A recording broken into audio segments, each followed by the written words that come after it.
निर्णय 32। एक त्रिभुज की रचना करें जिसके आधार की लंबाई 5 सेंटीमीटर, शेष दो भुजाओं का योग 8.5 सेंटीमीटर तथा आधार के एक सिरे के सम्मुख भुजा पर डाले गए लंब की लंबाई 4.5 सेंटीमीटर है। इस प्रश्न को कैसे करेंगे? सबसे पहले आधार की लंबाई दे रखी है इसमें 5 सेंटीमीटर। सबसे पहले 5 सेंटीमीटर आधार की लंबाई जितनी एक रेखा बना लेंगे, रेखा ब और स। 5 सेंटीमीटर की एक रेखा बनाएंगे, रेखा ब और स 5 सेंटीमीटर। उसके बाद इस ब स को समद्विभाजित करते हुए समद्विभाजित करेंगे। ब को समद्विभाजित करते हुए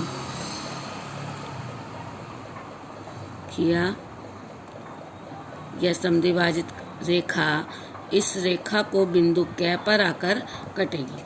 बिंदु क को केंद्र बिंदु मान करके क से ब तक की त्रिज्या, क से स तक की त्रिज्या आपकी समान आएगी, लेकर के इसमें अर्धवृत्त बनाएं।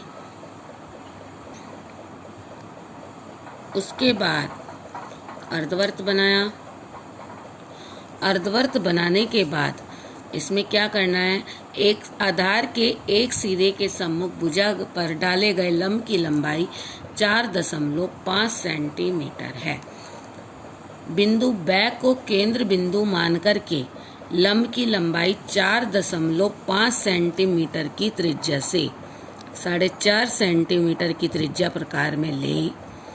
बिंदु ब को केंद्र बिंदु मान करके एक चाप लगाएं जो अर्धवृत्त को बिंदु ख पर काटेगा।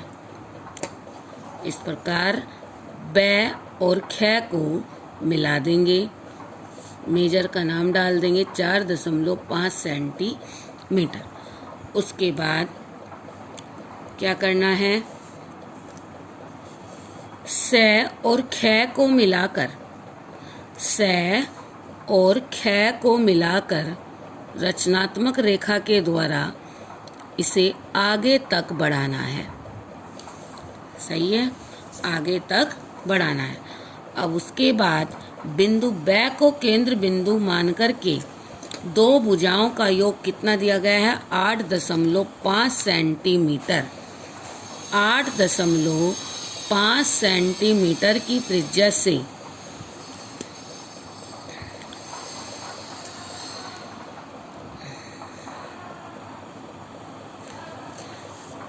आठ दशमलव 5 सेंटीमीटर की त्रिज्या से त्रिज्या लें 8.5 सेंटीमीटर की, और बिंदु स को केंद्र बिंदु मान करके एक चाप लगाएं जो इस रेखा को, बढ़ाई गई रेखा को बिंदु ग पर आकर काटेगा। उसके बाद ग और ब को रचनात्मक रेखा के द्वारा मिला दें और ब और ग रेखा को समद्विभाजित करें। इसकी रेखा की आधे से अधिक दूरी लेकर के एक चाप इधर, एक चाप इधर, बिंदु ग को केंद्र बिंदु मान करके एक और चाप, और बिंदु ग को केंद्र बिंदु मान करके एक और चाप दोनों तरफ लगाएं और कटे हुए चाप को आपस में मिलाते हुए मिलाएं। रचनात्मक रेखा के द्वारा मिलाएं। जब आपने ये लाइन मिलाई तो यह स ग रेखा को बिंदु ए पर आकर मिलेगा। इस प्रकार ए को ब से मिलाएं,